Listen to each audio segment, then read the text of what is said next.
Folks, it is my honor to introduce Yuri Bezmenov. If you know who that is, this is Yuri Bezmenov, our first anonymous guest speaker. That's right, you're going to get to meet the anonymous Yuri Bezmenov. So, Yuri, as we shall address him, writes a best selling Substack under that pseudonym, which he focuses on the ideological subversion in modern America. That the real Yuri, a defector from the Soviet Union, former Soviet Union, and former high level KGB officer, he warned us about in the 1980s. Yuri's family escaped communism and the CCP Cultural Revolution, yet he encountered DEI struggle sessions. Excuse me, our Yuri here escaped communism and the CCP Cultural Revolution. Imagine that, folks. This is special. This is special. Yet he encountered DEI struggle sessions. I'm struggling right now to say this because it's so distressing. Yet he encountered DEI struggle sessions at his Ivy League alma mater and tech finance career. He is currently a venture capital investor at a firm focused on solving civilizational problems to build the America we want our grandchildren to live in. His presentation will focus on countering subversion in our culture through independent media, humor, and the parallel economy. Sir, Yuri, it's an honor to have you here. And here's the big reveal. Everybody, Yuri Bezmenov. Sir, you have the floor. Well, comrades, it is an honor to speak with you all today. I have the greatest respect for our military and veterans like you. You've served our incredible country with courage on the front lines around the world. I'm quite different from your previous speakers in that I am anonymous and I have not served in the military. Your motto of duty, honor, country inspired me as a civilian. I hope our dialogue today will provide new perspectives and actions on how we must all continue to serve on the front lines of this most important front, subverting ideological subversion. That's why my Substack is called How to Subvert Subversion. I will be brief so we can make this as fun and interactive as possible for your Q&A. No doubt you're wondering who I am and why I write under the nom de plume Yuri Bezmenov. The real Yuri was a KGB defector, as Matthew mentioned. Perhaps you may have heard of him or even crossed paths with him while he was still with us. He is best known for a series of lectures he gave in 1984, warning America about ideological subversion. These recordings on YouTube have millions of views because he outlined these steps of number 1, demoralization, number 2, destabilization, number 3, crisis, and number 4, normalization of Marxism that would destroy America from within. The accuracy with which he describes modern America will give you goosebumps. Now, when I launched my Substack 4 years ago, I chose Yuri as a pseudonym because my writing focuses on countering all the subversion that he warned us about. Anonymous writing is a proud American tradition. As you history buffs know, many of our founding fathers used pen names to avoid persecution from the regime and win men's hearts on the merit of their ideals. Benjamin Franklin published Poor Richard's Almanac as Richard Saunders. He also had many other articles as Silence Dogood, Martha Careful, and my favorite, Busybody. Alexander Hamilton, James Madison, and John Jay wrote as Publius for the Federalist Papers. Thomas Paine distributed the revolutionary pamphlet Common Sense without any name attached. Their words moved men, inspired a revolution, and changed the world. Anons are prominent in today's online discourse because we shift the Overton window as private citizens in a similar way as the founding fathers did. Now, I personally come from a family that escaped communism. My grandfather and father were subjected to struggle sessions as class traders during the Chinese Cultural Revolution in the 70s. This is a plaque right here that my grandmother won when she came over and worked at McDonald's. She was Employee of the Month, and she was very proud of it. It's one of my most prized family heirlooms. She chose to work with dignity in a minimum wage job here in America under freedom than a prestigious career in science serving the Communist Party in China. Yet, here we are once again in 2026 facing CCP unrestricted warfare.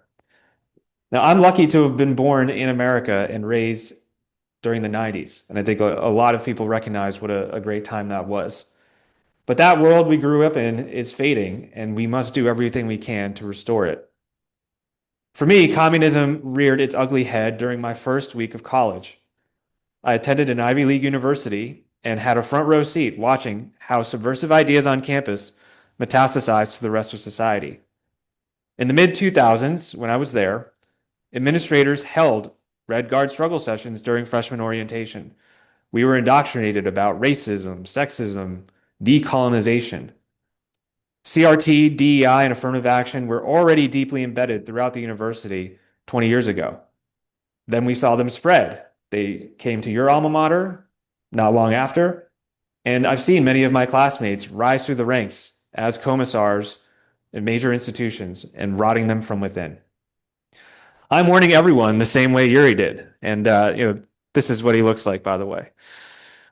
This is a civilizational battle, and for half a century, only one side placed to win and dominated the field. These people are all American citizens, but they are as fanatically anti-American as the Taliban.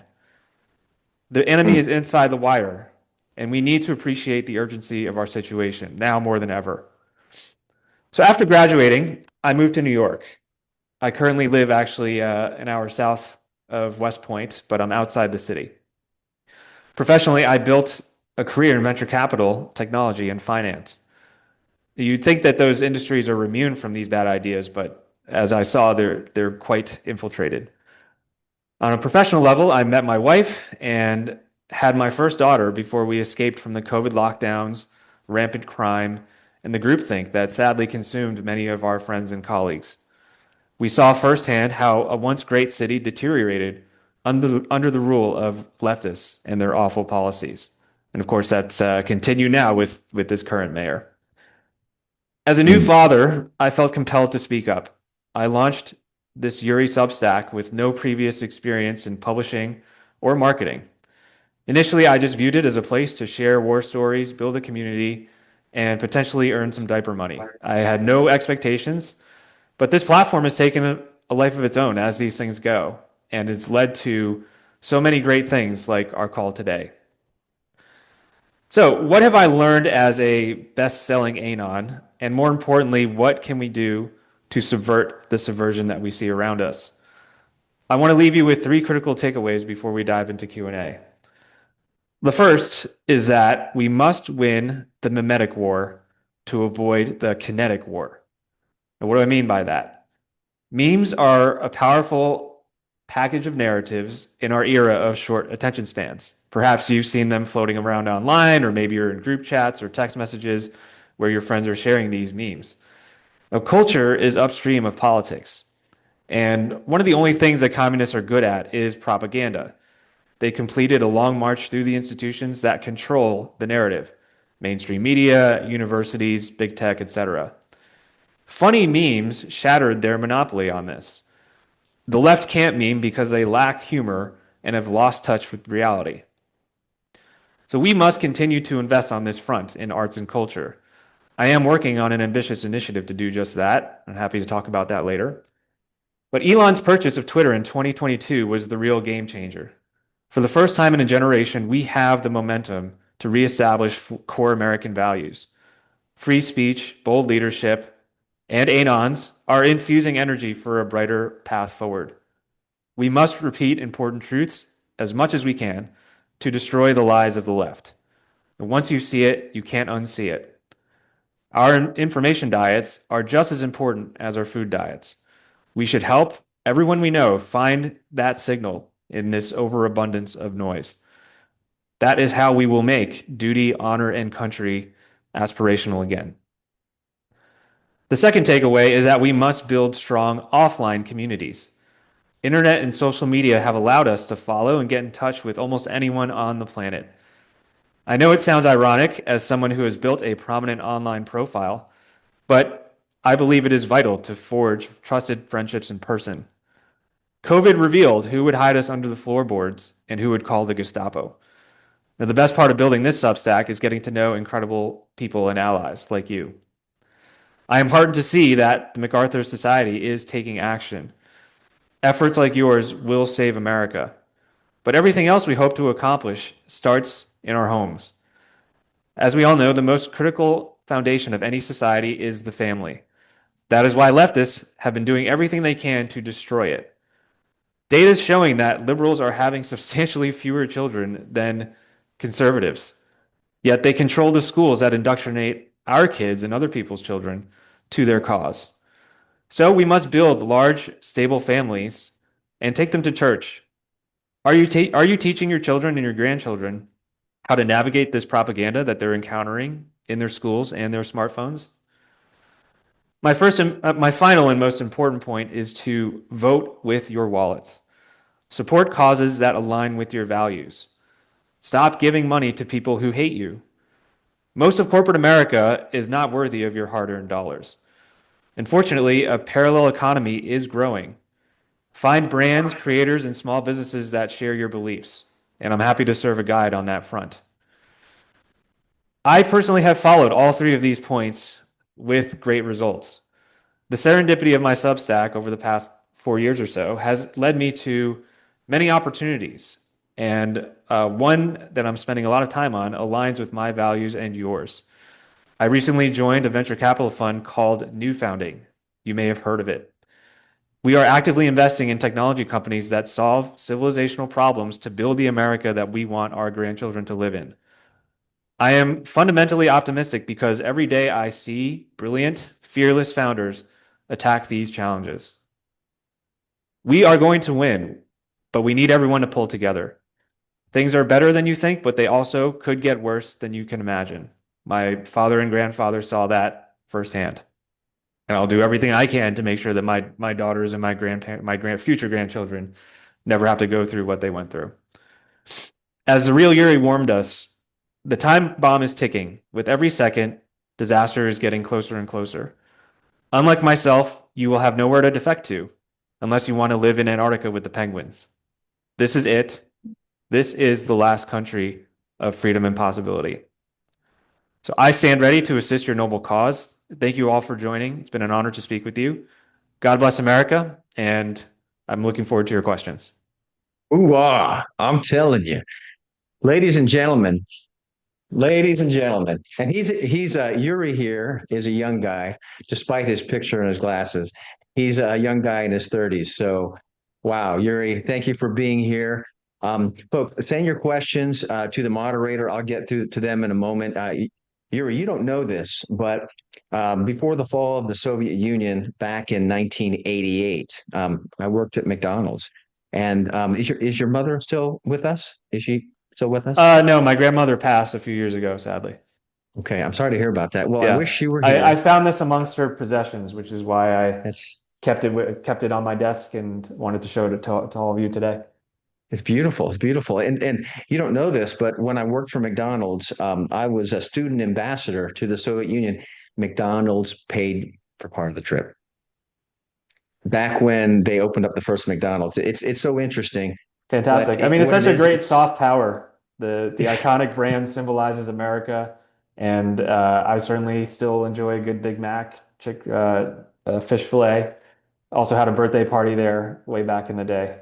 Went to I play remember pads. that So back when yeah, Ronald McDonald wasn't scary. Well, this is I had great. the Well, Hamburglar. This is how they get the next generation, and my daughters are big fans as well. Though we try not to eat too much fast food.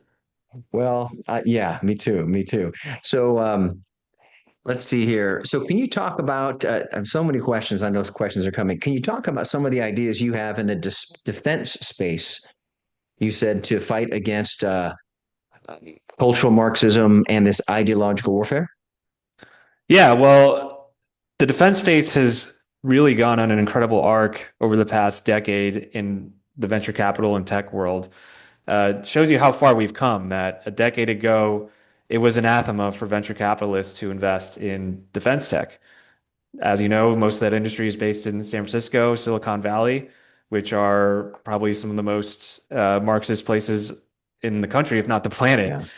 And it took a few brave contrarians, like it always does in my industry, to take a stand and say, no, we need to do this for not only, economic upside, but to protect our country. So now you have many, many great companies who have gone on to build incredible products. Some of them have gone public. They're household names now, things like Palantir, Anduril, et cetera. But yeah, every year there's just more and more talented entrepreneurs gravitating towards this field. And as you know, it's not just about building the most cutting edge weapons that give us superiority on the battlefield. It is also about reclaiming the American mind. And a lot of AI LLMs and AI companies are being run by people who are hostile to our values and are also processing what I call like junk on junk. They're taking things Mhm. from the cesspools of Wikipedia and Reddit and repackaging them into AI. And that's something we need to be wary of because this is what Mhm. kids are going to be exposed to and how they're going to form their own worldviews.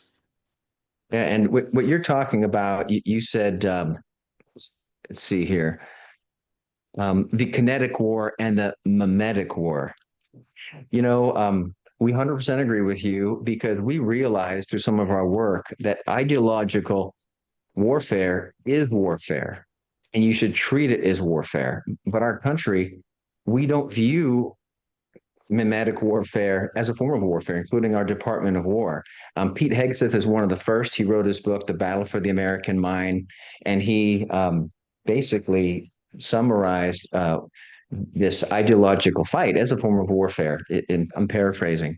So we definitely agree with you on that. And Yeah, we've I got mean the some. KGB recognized this as well because the original Yuri, said that the vast majority of the budget was not devoted towards James Bond gadgets and spies running around blowing things up. It was all about infiltrating and playing for the long run over the course of decades and generations. Yeah, 100% agree. So let's see. We got a question here from Dave Bell, UCMA class of 71. Harvard lost a case at the Supreme Court because they discriminated, including against Asian students. Did you see this during your time at an Ivy League university? Oh, of course. It's impossible not to encounter that if you are of the privileged classes. So I think everyone had known for a long time that white and Asian students were discriminated against in affirmative action. This is going on 50, 60 years. And this also happens in the job market. DEI was taking affirmative action from colleges and just replicating that in the workplace. And that has all sorts of dangers, not just to companies losing shareholder value, but if you're looking for surgeons, if you're looking for pilots, you don't care what they look like, right? You care that they Right. will fly your plane, get you there safely, and they will fix your heart or your bones and make sure that you recover. So it's extremely insidious. It's a war on Hmm. competition, on meritocracy, on capitalism. And this Harvard case specifically was a great victory, but yeah, I hate to say it, but most of the people who still work at these universities are doing everything they can to work around it. So, for example, you'll see things like them asking essay prompts that specifically reference how does your background, massaging the language the way that Marxists do to try to Hmm. determine if you can't check a box about your race, how can we get that information from an applicant and consider it without it being explicitly mentioned on the books and avoiding any investigations or things like that. So, the universities are still very compromised in that regard. So we need to stay vigilant. I think there was, over the past year and a half, a lot of celebration of the last election, but a lot of these institutions have not changed much, and they may not be as vocal about it as they used to, but they still very much believe in all of these terrible ideas. Yeah, you don't know this, but one of our partners is the Classical Learning Test Organization, and one of their leaders here, Dr. Susan Moreau, is on the call. And I'm sure you agree, Yuri, that unless we capture our education system, we don't have a chance. I think it was Stalin or Lenin that said, forgive me, for those of you out there, you can correct me, but they said, give me control of the education system and I'll control a country. Classical learning, 50 years ago was called learning. Okay. It's been captured by then. So maybe we can connect you with that organization later, share some ideas on that. But Yeah, that's a it's a great preface to. organization, but I mean, that's why what you all are doing here with the MacArthur Society is so important because there is only one U.S. Military Academy at West Point. There's only one Naval Academy.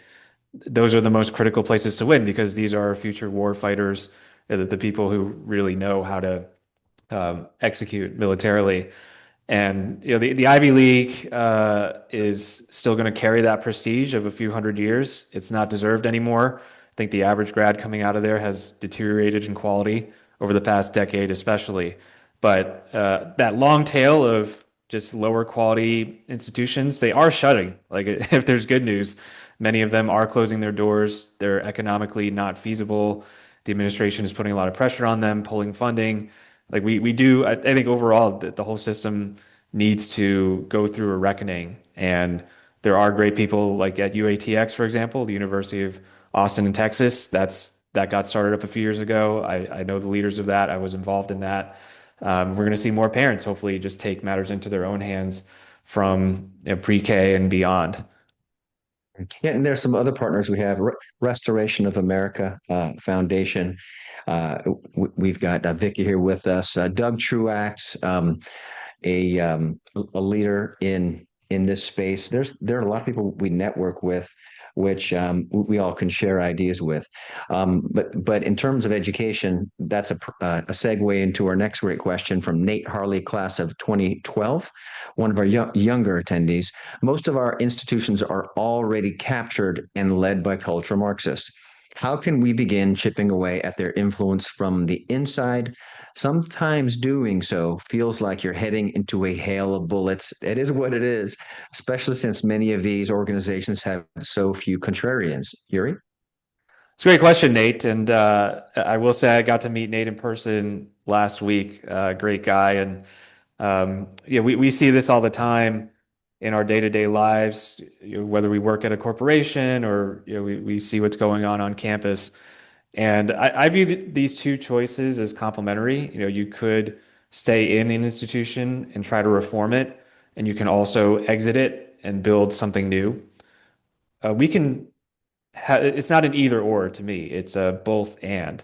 And when it comes to the former, you do have to play the long game and it requires a lot of patience. I'm sure we've all been in those meetings where someone just starts spouting off the nonsense about equity and all those terrible subjects. But uh, the goal is to be uh, courageous enough to start the preference cascade. The venture capitalist Mark Andreessen talked about this because there was that vibe shift that happened in tech and of course in broader society in the post-COVID era. I would say from 21, 22, post Mm-hmm. Elon's purchase of Twitter till Mm-hmm. now. And a lot of people are in the middle. The bulk of Americans are still very common sense. They are willing to listen to other ideas and are open to changing their minds. But for a while, they were just cowed in submission.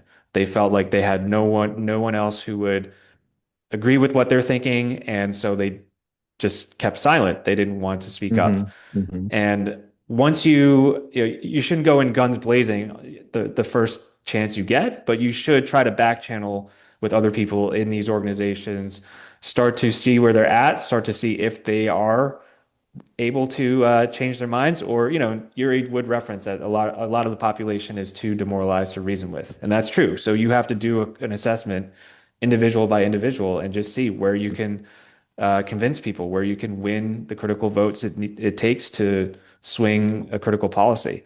This Yeah. this stuff does take time, but if you put yourself out there and people see that you have the leadership and the bravery, which of course is well ingrained into honor duty country, then things will start to change. But it's in my mind, it's easier, I think, to exit and start something new in the Mhm. short term, but in the long term, you need both.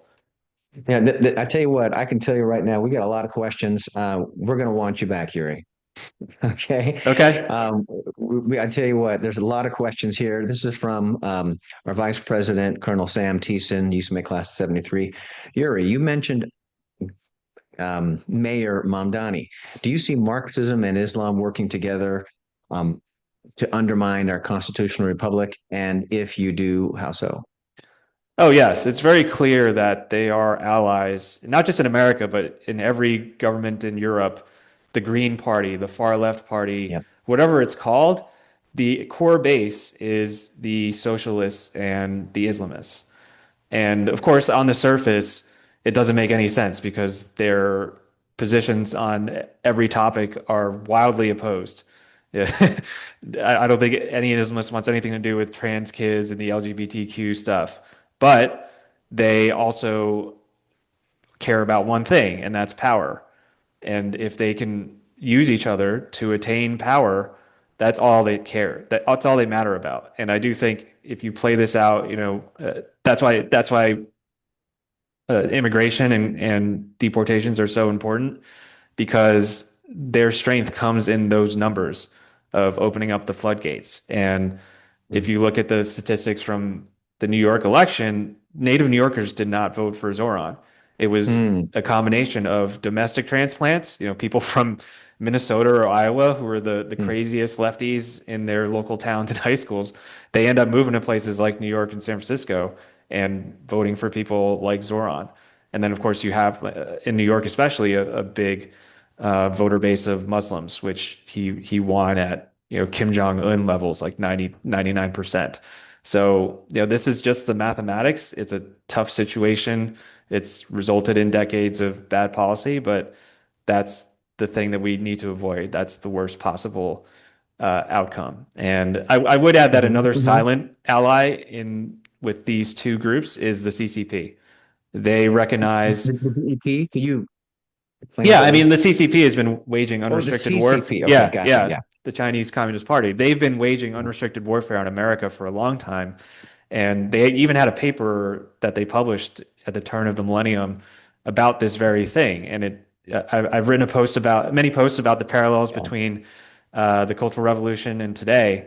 But this unrestricted warfare concept, we've been seeing this play out before our very eyes. Yeah. They're buying land outside of military bases. They Mm-hmm. have agents of Mm-hmm. influence on every campus, and they for sure recognize that all they care about is achieving global dominance, and of course that That's right. means knocking America off of its perch. And they recognize that this red-green alliance is the best way to do that. So That's they it. behind the scenes, they are also heavily involved in the funding and the messaging to make these parties win and destroy America from within. Yeah. An excellent answer. You mentioned it, the Red Green Alliance. Some people say the Green Red. I typically use what you say, Red Green Alliance. And here's the book, Unrestricted Warfare. China's plan to exert its power over the United States. Their plan to dominate the United States. You've also heard it say the 100-year marathon. We want to turn that into a million-year marathon that they never win. And Colonel Thiessen, about your question, and Yuri, you talked about this in the Red Green Alliance, is that we studied it, Yuri, and the messaging that Mamdani uses and the message that the Marxists use is the same, but the endpoints vary. So if you deconstruct the Marxist narrative, you're also deconstructing the radical Islam narrative, who want to, you know, they don't want an American society; they want an Islamic society, and that's why we work with organizations like the Classical Learning Test Organization, Restoration of America. And Matt, you are on track. We've got so many questions coming. I'm going to keep on going here. Dan Schultz, used to make class of 78. In light of the fact that over half of the Republican Party precinct level volunteer slots are vacant, and the average turnover in a Republican primary election is 20%, ought we not also to focus on political warfare through Trump chosen political vehicle, the Republican Party? Ought we not to unite and organize in that political party? Yuri? Yes, that's a great point. We have to win at the ground level, and turning out for local elections is critical, but it's been neglected for a long time. I know this is a nonpartisan organization, and I've got many thoughts on the current state of the Republican Party, the infighting that's been going on, but there's historical parallels once again to China and Russia. The reason why the Bolsheviks won in Russia is not because they had the numbers, but because they That's right. had the solidarity. There were many brave white Russians like Pyotr Wrangel, who wrote that great book, Always with Honor. And it's heartbreaking because you see that you had a lot of people opposed to the Bolsheviks, but they were not well organized, and they just got picked off one by one. There wasn't enough of a united front to prevent this small, crazy group from taking power and Yeah, if unleashing I could, you the mentioned the hell that they Bolsheviks. did. Yeah. The Bolsheviks, and I speak Russian. Bolsheviks, if I remember, means majority. You mentioned something interesting. They're not the majority, but they claim to be, which is a form of psychological warfare. Yeah, I mean they always make themselves appear to be much more popular and numerous than they really are. And Hmm. you do that by controlling the main gears of communication, the coming mainstream media that we all know and love, the universities taking control of the next generation of kids. And this happened in China as well. After World War II, the nationalists had received lots of American support. Chiang Kai-shek, flawed guy, but there was always just too much infighting within the nationalist side. And there was corruption and mismanagement, but Mao went from a small band of ragtag true believers that were beaten pretty much to the last man, but they bided their time. They hid out in the mountains, and Hmm. once the war was over, they only took 4 years to sweep through the rest of the country and take it over to this day. While Chiang Kai-shek and his remaining followers had to flee to Taiwan.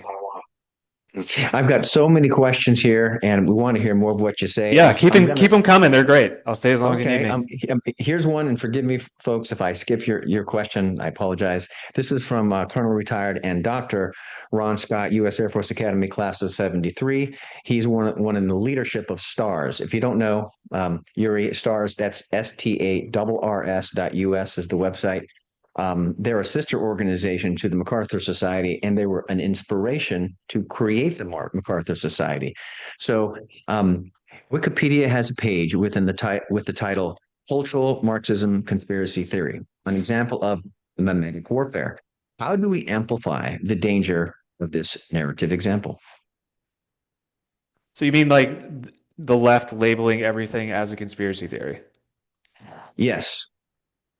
Yeah, well, repetition is important. That's one of the ways that their propaganda has been effective because you'll just hear them regurgitate the same slogans, tax the rich and MAGA is fascist, those types of things. And it works because people have short attention spans and they don't do any deeper digging. They just think, oh, we're the good guys. And so everyone else who believes otherwise is a deplorable bigot, what have you. So you just have to take the time to share evidence. And yeah, I think the whole term conspiracy theory has been discredited after the COVID years because everything that they said was a conspiracy theory ended up becoming true. And many millions of Americans continue to wake up, but it requires more forceful repetition on our side because the default when people come through the universities is to only hear that one side. And yeah, I think as one of the younger people in this room and one of the younger speakers you've had, I just but anytime I talk to people in your cohort, you just don't realize how bad things have gotten. And be it places that you thought were really prestigious, that had good principles in place, Hmm. guardrails, most of those are completely gone. And you just have to make sure that within your own family, just young people that you know, especially, that you call things for what they are. I know we try to be civil and we try to avoid conflict. So you just have to find the right opportune moment for people to just label things as they are. Most people don't even hear the term communism or learn about the history of communism at all. So Hmm. they can be a little bit stunned at first. Like, what do you mean by that? What does this word Bolshevik mean? So you just have to explain it and give a full accounting of it. Yeah. So, for those of you who are combat vets, I went to Ranger School, all kinds of cool schools like that, but I was never in combat. But give me a thumbs up if you agree. When you hear Yuri talk, and he is the youngest person in the room, or if not, younger than everybody in the MacArthur Society leadership, I hear soldier. I hear a warrior. Um, Nate Hartley said, "It seems like you're going against bullets." Well, what Yuri has been demonstrating, thank you, folks, for those thumbs up. Um, Nate Hartley said, "Hey, if it seems like you got to go against bullets. They're not kinetic bullets, but they're definitely painful ones that require intellectual strength and determination." So thank you for that. A lot of thumbs ups there. Okay, thank you, folks. Um, Fantastic. And I've got a question here. Thank you for your patience. Let's see here. Jim Carnevale, President SGP. Yuri, please confirm and comment on the concept of message discipline. Words count. When communicating, written, spoken, or broadcast, use facts and data to identify the responsible party. Democrats enact and enforce unconstitutional DEI policies. When the DEI topic is discussed, they support opposition, labeling opposition as progressive, leftist, socialist, as none of those groups appear on any ballot. Thoughts on that? Message discipline? Yeah, it's critical, and you have to meet people where they are. Most, again, they just don't have the time to dig too deeply, and they get seduced by the stories and this supposed moral high ground that the left has, that they are compassionate. But when you reveal the results of what happens, that's when people are forced to confront that reality that you cause a lot of pain and suffering by going down that route. And look, like these are serious topics, but humor is extremely effective. You can puncture an argument Mm-hmm. much more Mm-hmm. effectively and quickly with a few memes. And like I've got troves of them on my Substack, but of course I'm primarily a writer. Yet I think it's important to sprinkle those in because most people, again, they're not going to read 500 word, 1,000 word articles, watch a long video, read a Mm-hmm. book. I wish it weren't so. And we should continue to do that just to Mm-hmm. strengthen and sharpen our minds. But when you're encountering people who don't know any better, use every weapon in your arsenal. You know, you Mm-hmm. don't have to machine gun a bunch of debates and things like that. It turns people off sometimes. If you give them something that makes them laugh, but it also has that kernel of truth, that can be, again, just as powerful, if not more powerful. So you don't have Mm-hmm. to just go in as a machine gunner, like drop big bombs. You can be a sniper. There's lots of different ways to do it. And I love it. You're I, talking my I language, Yuri. yeah, I know. I mean, and I'm in awe that there's so many people who have served in combat. It's something I wish I could have pursued, but this is, like you said, a different form of combat. And Well, you where you there's need to be, Yuri, and we're yeah, I mean, glad there's you're plenty here. of people who also use their real names and faces, and I have a higher amount of respect for that. We all saw with Charlie Kirk the price you pay Yeah. for doing things like that, and that hit me extremely hard. But at the Yeah. same time, there are lots of anons out there like me who are doing similar work, and some of the largest accounts on Twitter and on Substack are Mm. anons for that reason. I've gotten to know a lot of these people. I've broken bread with them. Some people like to keep themselves as hidden as possible, but Mm-hmm. I'm pretty open about blending that online offline world. I'm here, you see my face, all of these things. So if you do find yourself in the New York metro area, I'd be happy to meet you in person as well. We'll take you up on that. And I Yeah. want to focus on a word that you said, arsenal. Okay. There's a kinetic warfare, and you said the mimetic or non-kinetic warfare. And that this is to everybody here. Yuri has done a phenomenal job in presenting some of his arsenal to us as a resource for us. And we have more questions than we have time for. I'm going to give you a hard one, okay? Because we don't shy away from hard questions. Fire away. This is from Tom Walton out of New Hampshire. In New Hampshire, we are surrounded by three Sodom and Gomorrah states: Massachusetts, Vermont, and Maine. Their quote unquote alphabet mafia has now completely infiltrated their public school systems and other public resources. They have now crept into public school systems in southern New Hampshire. How do we counter and stop the alphabet mafia, Yuri? Yeah, this is a very hard problem and a good question. You do kind of have to treat them as this insurgent Taliban type of group. I spent a lot of time in New England. I went to college there. I worked for a company that was based in southern New Hampshire, actually, in Manchester, New Hampshire. So, very well familiar with the New England flavor of demoralization. It sometimes feels like the Salem witch trials didn't end there for a lot of people. It's now morphed into this new strain. And look, like I think there is a lot of hope for New Hampshire. It is live free or die. There is a very deep-rooted appreciation for freedom. And it's just about showing up, organizing your local community, showing up to board meetings for your local schools. It seems like Moms for Liberty is very good at doing that. Mm-hmm. I'm Mm-hmm. personally very fond of Lily Tang Williams, who I believe is running for Congress there again. She's a what I like to call a rooftop Asian versus a boba Asian. So rooftop is, if you recall the LA riots 30 years ago, there was a group of Korean Americans who protected their lives and livelihoods with the Second Amendment, went up to the roofs with their guns because the police had abandoned them, and you had probably even worse than BLM style riots going on around them. So in the Asian community, I'm going off a bit of a tangent. You have people like that, but you also have boba Asians, which have unfortunately assimilated into the You said boba agents? boba. Yeah, it's a drink, but it basically refers to Oh, this soft yeah. type of people that has assimilated into the woke culture of America. So rooftops are the traditional patriots. They get it, everything about the Constitution, everything about protecting freedoms and merit in education. And the bobas, who, the great irony, of course, is that they vote left, but those affirmative action policies hurt Asians almost the most, but I'd say it still harms white people the most. But anyhow, New Hampshire, I do think is winnable.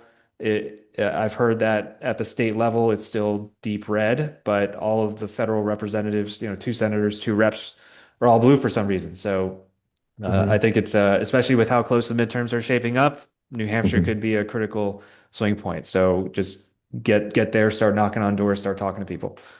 Great. So we have far more questions than we had time. We definitely want you back. Thank you. And on behalf of, so this ends your portion, but on behalf of the MacArthur Society, we would like to give you this challenge coin. We'll be sending this to you. This is a MacArthur Society challenge coin for excellence in the spirit of duty, honor, country. Thank you, Yuri. Let's give him a hand. If you could, the thumbs up. But if you could tell us your Substack address, please. Yeah, sure. Well, thank you so much for having me here. It's an honor to speak with this illustrious group. Looking forward to this challenge coin to add to my collection. And yeah, I think Cindy shared it in the chat. The Substack is just yuribezmenov.substack.com. There's over 500 posts now, and there's probably something for everyone there. Every topic, large and small, I've gone into. And if you do want to reach out to me directly, I'll see your email when you sign up, but you can also email me Yuri Bezmenov 22 at protonmail.com. Hopefully, someone can share that in the chat as well. I sent it to Nate in the background, but yeah, it's yuribezmenov.substack.com, Yuri Bezmenov 22 at protonmail.com. And yeah, I do hope we get to cross paths again. And for the general who's in New York, let's definitely meet up while you're in town. Great. Thank you, Yuri. Applause, everybody, for Yuri Bezmenov, the anonymous speaker. That was amazing. Thank you. All right. So Thank the you. next portion I'm going to give you to one of our co-founders, our general counsel, Lieutenant Colonel retired Bill Fletcher. Sir, you have the floor. Okay, thank you, Yuri. That was great. And just so our supporters know, Yuri was mentioned to us, and we got in contact with him because one of our supporters suggested that Yuri be good for us, and I think he proved us correct. That was really, really nice. Thank you, sir. Okay. So once again, we bring you an arsenal, ammunition, so you can be out there in the fight. Assurance that we're here to win. And it may not be in our generation, it may not be in our lives, but we are determined to win. Although I believe we are turning the tide. So that said, it does take resources. You are our arsenal. You fuel us in this fight from the beginning. And for those of you who don't know, it was the MacArthur Society that uncovered and broke the story about West Point removing duty on our country. Which, by the way, the separation of virtue and the shift toward values was virtue is good and eternal, and values are subjective and corruptible. Yuri, you understand that as part of the ideological subversion plan that your predecessor Yuri Bezmenov talked about. We uncovered that even before we understood the big picture. Folks, you are a part of that. So please join us. Go to MacArthurSociety.org. It is a tax deductible donation. You make a difference. So this is the end of the formal portion of the commander's call. We will segue now. I'll hand it over to Colonel Sam Thiessen, our vice president, and he will have about a 30-minute session of an informal Q&A period. Yuri, I understand you have to go, but if you have time, I know that there are a lot of people who still have questions for you if you're able, but if you have to go, we understand. Okay. Colonel Thiessen, sir, you have the floor. Yeah. I could stay for another like 15, 20 minutes. Thank you. I was just going to say, Yuri, we hope you can stick around for a little while. Cindy, let's make sure that people can raise their hand. And Vic Reski, class of 74, you have a question. Go ahead and ask it.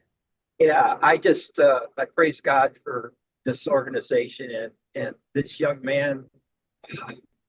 What an awesome! I got to go hooah for him. But Amen. the thing that really troubles me in this non-kinetic warfare is how the left has stolen names, like the name democracy or Democrat, and there are Republicans that are not conservatives. But how do we address that idea? We have to stay 501c3, but they have plumb stolen these things. Another word is progressive. They've stolen them. How do we try to do something? Thanks for letting me ask a question. Go ahead, Yuri, if you have a comment on that. Yeah, that's well said. It is stealing the definition of words, repurposing them for sinister motives. And it's funny, I actually created a glossary of terms. So it's one of my posts. If you go look on the Substack, it's probably 20 or 30 different words that I've taken, and you basically have to translate everything they say because it's a different language. When they say democracy, they don't mean what we understand it as. They just mean, oh yeah, okay, we counted a bunch of ballots that were harvested and no one checked ID and we won. Like that's democracy. Or for example, swapping out a senile president who didn't have a primary to appoint a new candidate, right? This is what they call democracy. You can give one silly example after another, but it is about pointing out that those words are, when they say it, it's not what we think they mean. And of course, educating the normie about that. Yeah, I just add, and Dr. Ron Scott, Colonel Ron Scott, who's the president of STARS, he uses a term, semantic infiltration, which is what the left uses, and double speak, and just what you're talking about, Yuri. It takes the terms and twists them to make it seem like it's democracy when it's anything but, just the opposite. Terrence Durbin, you have a question. Can you hear me? Yep. The question is, they didn't pass the SAVE Act, so it's up to the state legislatures to ensure election integrity. The Heritage Foundation published a report on how the states are doing on election integrity. It's terrible. What's the progress on the legislatures ensuring election integrity before the next election?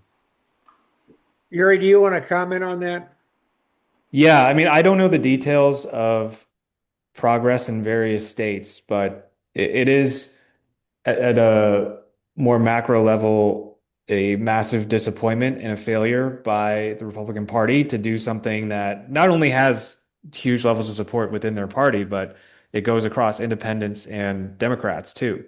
So it just speaks to, I think, a level of subversion within the Republican Party that somehow they are unable to do something so basic to restore faith in our elections. And you just have to wonder, why are they doing this, and in what ways are they compromised? Yeah, well, you have to. And I have to make a comment again about being partisan versus being political. We are a political organization as are just about every other organization that takes a stand on an issue because issues are political. The Constitution of the United States is a political document, and we swear an oath to it. So it's not wrong to say we're taking political stance. We can't be partisan, so we can't, as Matt said earlier and Bill said earlier, we can't promote a particular candidate. And if we ask one party to participate, we have to ask the other party to participate. And I hope we can get some Democrats other besides. Well, Self is not a Democrat. Vice is not a Democrat. They're Republicans. So we want to make sure that they have access to what we're saying. But the thing is, we're nonpartisan, a nonpartisan organization. We have to keep that in mind. And I know Dan Schultz is going to say more about that. But before he does, Dick Klein, you have a question. You have your hand up. By the way, Terrence, does that answer your question? We can't answer it sufficiently because we don't know but it's a good question. Go ahead, Dick. Yeah, Yuri, can you hear me?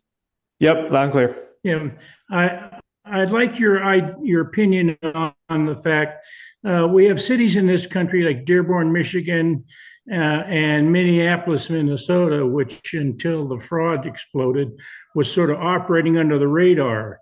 I see New York City as a great possibility to have the spotlight on an attempt to radicalize a very significant part of the American activity. And I think from my standpoint, I don't see how they can succeed. I wonder what your thoughts were. Yeah, I mean, our cities are in very bad condition, and I think there are some glimmers of hope. Like I think in Los Angeles, you have Spencer Pratt, a young candidate who has a great following, and this is, I think, the future of politics. Like people have to have a big name recognition and platform. They can be outsiders to politics, but that will help them win in races that they'd otherwise not have a chance at. So I think it's great to see people like Nick Shirley and others. These guys are way younger than I am even, but they're fearless. They will go knock on doors. They will expose the fraud that people need to see. And I think we just paid taxes yesterday, April 15th. Every year that goes by and every year that people see all of this fraud, waste, and abuse that's just flowing into people who are here, like no one even knows why they're here. They don't speak English. They clearly don't share our values. This is the type of energy that needs to be unleashed to get real lasting change. And like I think a lot of people get very skittish when you do have like lots of people being deported, but that's the only way to save the country. There's I think no other way in this short period of time that we have to reverse this imported voting bloc, to be blunt about it. And that's why a lot of cities are irrecoverable, because you just we'll never have the numbers. New York, increasingly, people think of it as the city of Wall Street and finance, but all of the job growth in the city for a long time has been to the public sector and the NGOs that leech off of the budget and the taxpayer funds. So like once you reach that tipping point of there's just too many people, public sector unions, et cetera, that are in on this game, this fraud that they've redirected all the funds to themselves, then it's statistically impossible to elect a candidate. And then if you do get a candidate like that in, they're still going to face massive resistance from city councils and all these little fiefdoms that no one ever pays attention to, but they're the reason why our cities are in the shape that they're in. It's not good. It's not good. It's bad, and it's everywhere. Chicago, L.A., San Francisco. I mean, you can't go any large city, and not find what you're just talking about, Yuri. I Dan, think Go ahead, I Dan. think the spotlight is going to be intensely on New York, and I think it's a great opportunity for America to see an attempt at socialism and communism and Marxism trying to get a foothold in a very significant location. And I anticipate that Mamdani in New York will fail, and that could be a good lesson for America in general. We'd like to think that. By the way, Dr. Ron Scott, president of STARS, just Cindy forwarded his message. Using humor and sarcasm and shame can really help us in this effort. And I'm finding it easier to be obnoxious when I take that into consideration. And you get your point across that way. At least you get people's attention. Dan Schultz, you have your hand up. Yeah, I wanted to try to answer Terry's question about what's happening at the state legislature level across the United States. And I know what's happening, and what's happening is nothing. And why? With respect to fixing the election system and getting rid of the machines. It's because the state legislators, by and large, in all of the states, are not afraid of their constituents.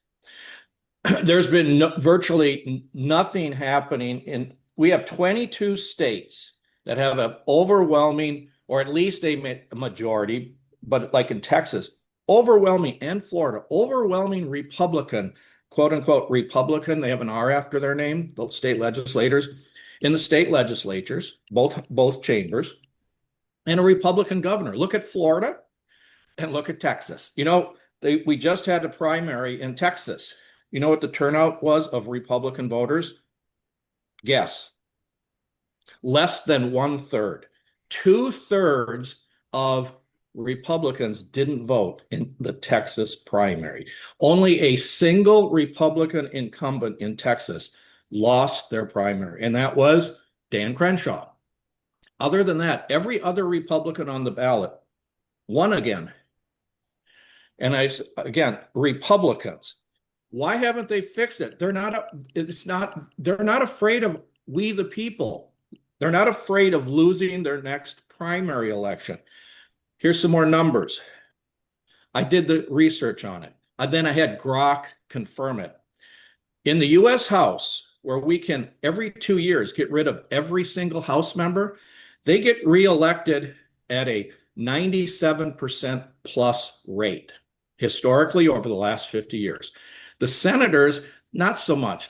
They only win by a 95% percentage.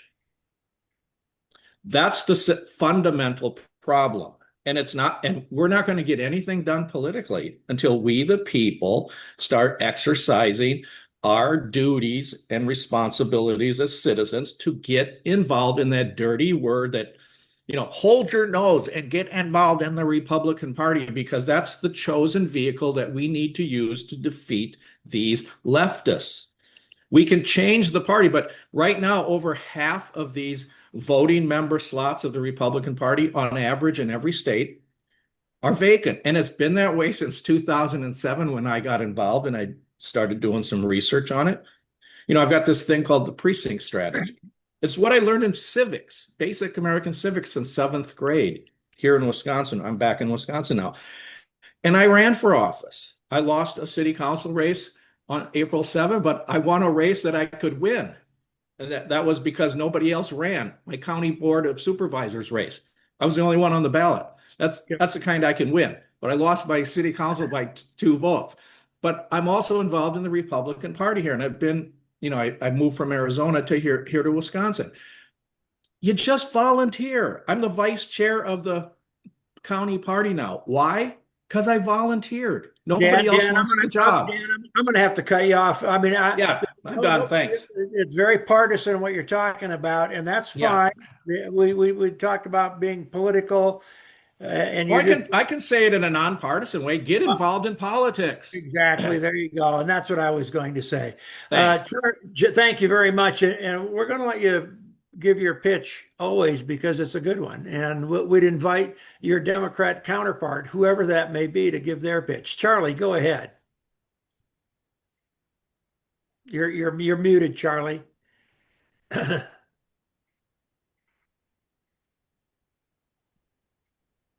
you go. But it didn't go off. Okay.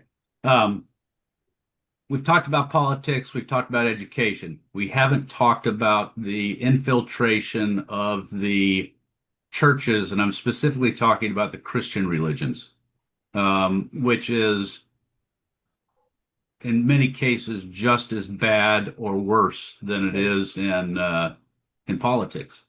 And that's a very difficult one to handle in many ways because of the position of the people who are leading their congregations. I'd be interested in any thoughts you have on that, Yuri. Yes, I've seen this firsthand. I live in an area that's pretty blue, even though it's in the suburbs. And when we moved here, we were looking for a church, and a lot of them are very clearly woke, for the lack of a better term. I mean, some of them will have a rainbow flag or a BLM flag outside, hanging prominently of their church. So this is a very difficult area because these institutions have been so deeply ingrained in the community, and we're seeing this current conflict between with the Pope right now, the new Pope, the first American Pope. He seems to have the same type of view as you would see from like James Talrico in Texas. Like how does this happen, right? Like how does the theological universe, the whole theological area get taken over? And yeah, that's a tough one to solve because uh, it just seems like there's this constant like just movement further and further left. You have a generation of leaders, and then the next generation coming up behind them is almost guaranteed to be several steps further to the left. And at the same time, there's a lot of signs for hope because, like, you see that the churches that have stayed really true to the book and to all of the principles are actually the ones that are growing their congregations the most because like most people can tell they have that intuition if they walk into a church that is just trying to keep up with the trends of the day, they'll be turned off and they'll want something that's really as close to pure as you can find. Right. That's an excellent point because a lot of the issues we're talking about break down between believers and non-believers, and the left, the hard left, they're out and out atheists. You could make a point, and I'd make a point that if your abortion is a big issue, it's a very divisive issue. But I find it very hard to see how someone can claim to believe in a higher authority, transcendental authority, while not believing that an unborn fetus, unborn child is a human being. I mean, but that's just me pontificating. Dennis Crouch, you have your hand up, and you're muted, as you can see. Yes, Go ahead. a quickie question on really, we're talking about the educational system. We're talking about all kinds of things that are affected with the direction we're heading. One of the major concerns to me is, and concerns, but also a benefit, is what Charlie Kirk has done over the time. Unfortunately, he's not with us any longer, but he has brought a lot of the younger people, which have moved towards communism and Marxism, back to the center, and also endorsed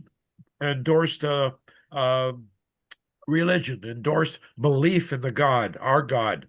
Those things have happened. I'm concerned that we're going to lose that since the organization has lost him. Yuri, have you have any suggestions or what they ought to be doing to try to maintain that movement forward? Yeah, great question. I mean, Charlie was a generational talent, and I think we're seeing in the 6 months after he was violently taken from us that there's no one who could ever replace him. And he was, in many ways, the glue holding together not just the youth conservatives, but people from all different age groups and demographics. I think Turning Point is still the best organization of its kind, and they do recognize more than any other political group that you have to bring people back to God. And without God and a firm rootedness in Christian values, then the Constitution and all the American culture and values built on top of that aren't going to stand. That's like the deeper layer of the foundation that our entire civilization rests on. So, I mean, look, I'm a millennial at 30, in my late 30s. Gen Z is quite different from us even. I think in many ways they're better than millennials. I don't think very highly of most people in my generation because they basically were completely brainwashed by the hope and change of Obama, and they've not been able to adapt in the post-Obama world. They're still just very rapidly like he's the Messiah and Trump is the devil type of black and white thinking. Gen Z, I think, understands those nuances a bit more.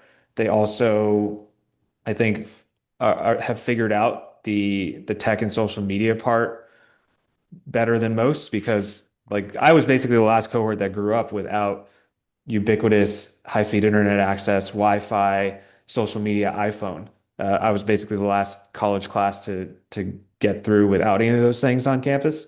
But right, like people like Charlie's age and younger have grown up fully connected since the time that they could read or the time that they hit puberty. So that it just totally.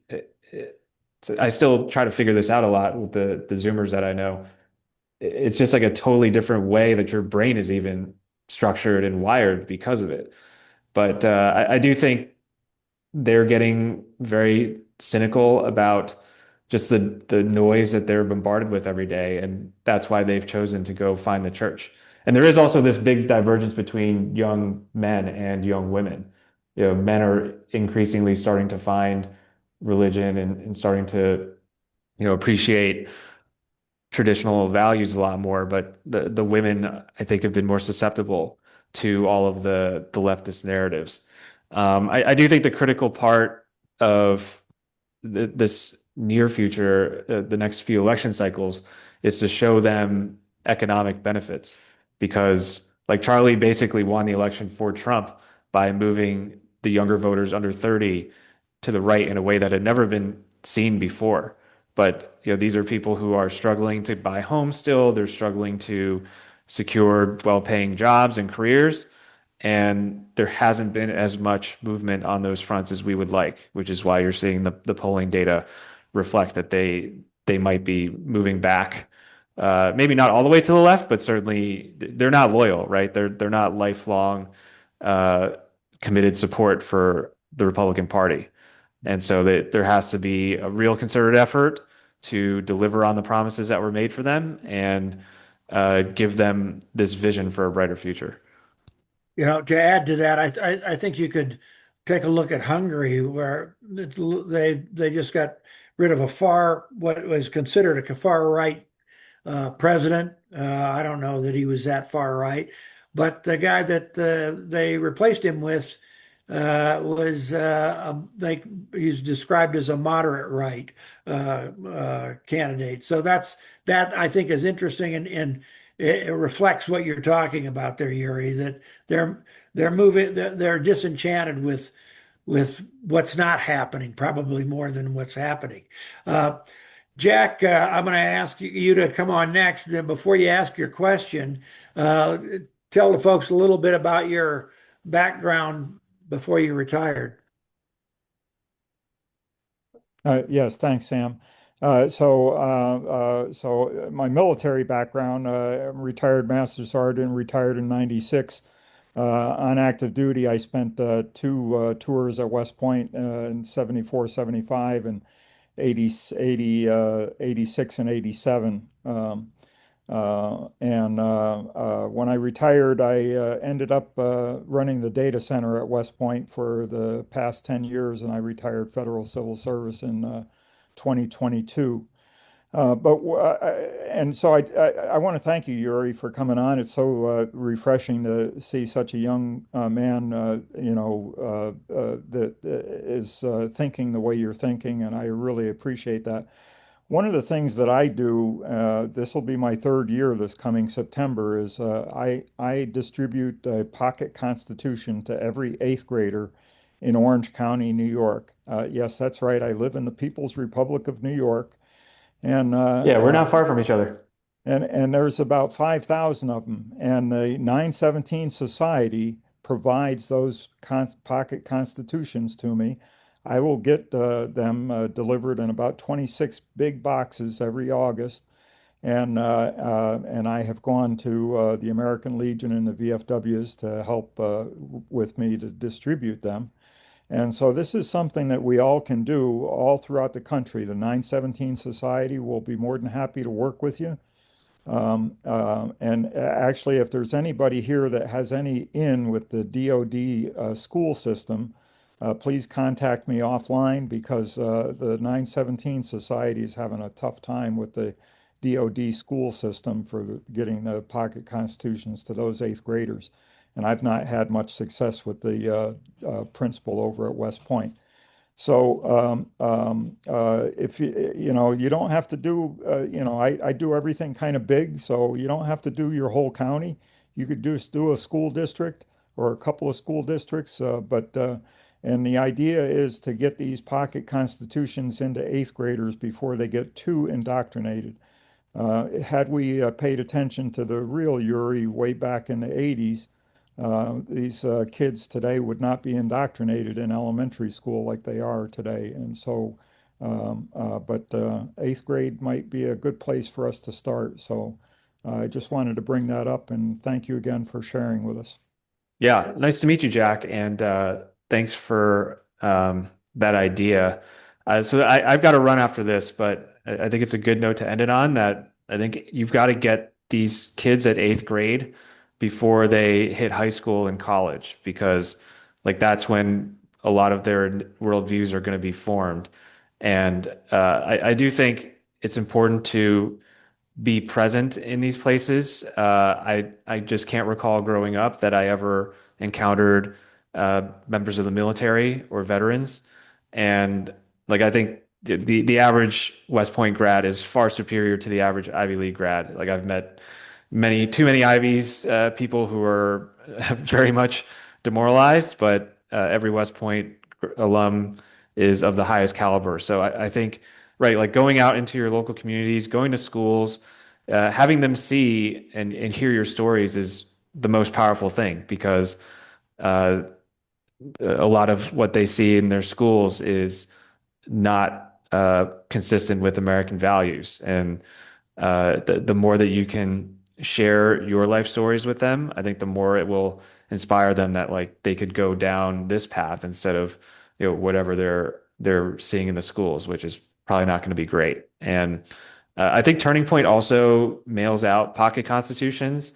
And look, I have the highest respect for the Constitution, but it needs to be accompanied with the why. Like, why is this document important? Why have you all personally gone and served all over the world to defend it? Why is it worth defending? Why should an eighth grader study it and try to live by it the best they can? Like, those are the things that need to really be hammered home, because if you just hand any kid a pocket constitution, it doesn't mean anything to them, right? It's just a piece of paper, and they probably won't think much of it and go deeper on it. So the more that you can humanize it and share your experiences about why you chose to put your life on the line for that document, the more that it brings those kids into this important reality that they're the stewards of, right? Like we're at our 250th birthday in America, and most empires in world history have declined and crumbled by 250 years, 10 generations. So as Reagan said, it only takes a few generations to lose freedom. But at the same time, if you get this next generation or two on the right path, then we could buck the trend in world history and to have another 250 years of incredible accomplishment for all humanity. So thank you so much for having me again. It's an honor to meet you all, and I hope our paths will cross again somehow. Thank you very much, Yuri. We're going to have you on again. If you don't, All right. Sure yeah, thing. thank you very much. Great to have you on. By the way, I'm going to, if you can hang on for just a second, I'm going to ask Bob Skyver to make a comment. Maybe his comment is directed to Jack Collins, but just listen to what Bob has to say because he's involved with an organization that's close to the Constitution as well. Go ahead, Bob. Thank you. About 16 years ago, I started an organization called the Liberty and Law Institute. And what it was designed to do was to go in for a week. And Jack, you were very perceptive about this, starting with eighth graders and teaching them a course on the founding documents, the two organic documents of the United States, our Declaration of Independence and our U.S. Constitution. We relied for many years on retired lawyers, retired federal agents, retired educators to fill out our volunteer teaching faculty. And everybody's getting a little bit too old. So we have come up with a new strategy. In fact, I have to leave in a few minutes. I am training the teachers of a chain of private schools called the Thales Academies here, mostly in North Carolina, to teach what is now a 2-week course using the pocket constitutions that are published by the Cato Institute. We provide one to each student. And essentially, over the course of 2 weeks, we start with natural law theory, move all the way through the Declaration, all through the Constitution, the Bill of Rights, the significant amendments, especially the post-Civil War amendments. Yuri, you're absolutely right. It's not enough just to give the documents. They do have to be taught to study them, and they have to be taught to study them not using a television screen or PowerPoints or any of this crap, but actually have the document in front of them. It's a very Socratic course, and I will tell you that 45 minutes or an hour with a bunch of eighth graders, if you're teaching this right, is a fairly exhausting challenge. I mean, I spent 25 years as a prosecutor, as a trial lawyer, and I'm about as tired after teaching 2 of these classes as I would be after doing a closing argument in a 2-week-long trial. It's tough work, but it's important.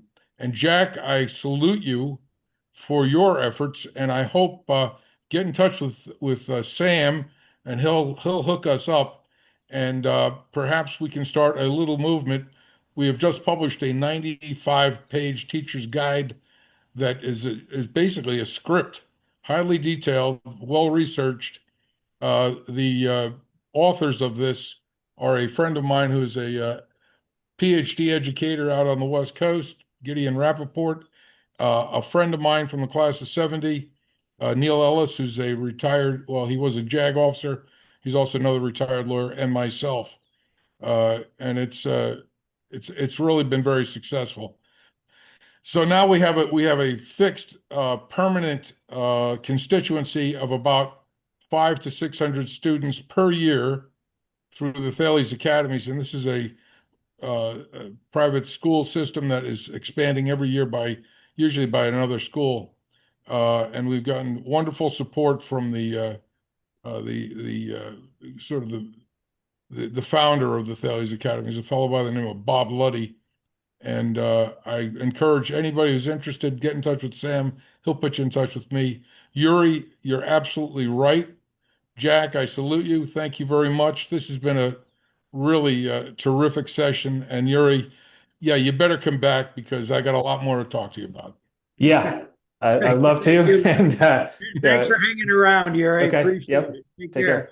Thank you all for being here. Thanks, Bob, for explaining. Again, that's Liberty and Law. Liberty and Law Institute, although our website is a little bit out of date because it's still the volunteer model. Although we could probably work around that. It's a good way the best way to get in touch with me though is through Sam, get my email address, and we'll go from there. Yeah, and everybody can get a hold of me through the MacArthur Society, but my email is Cindy, if you can put that out there in case anybody wants to get in touch with me, that'd be fine.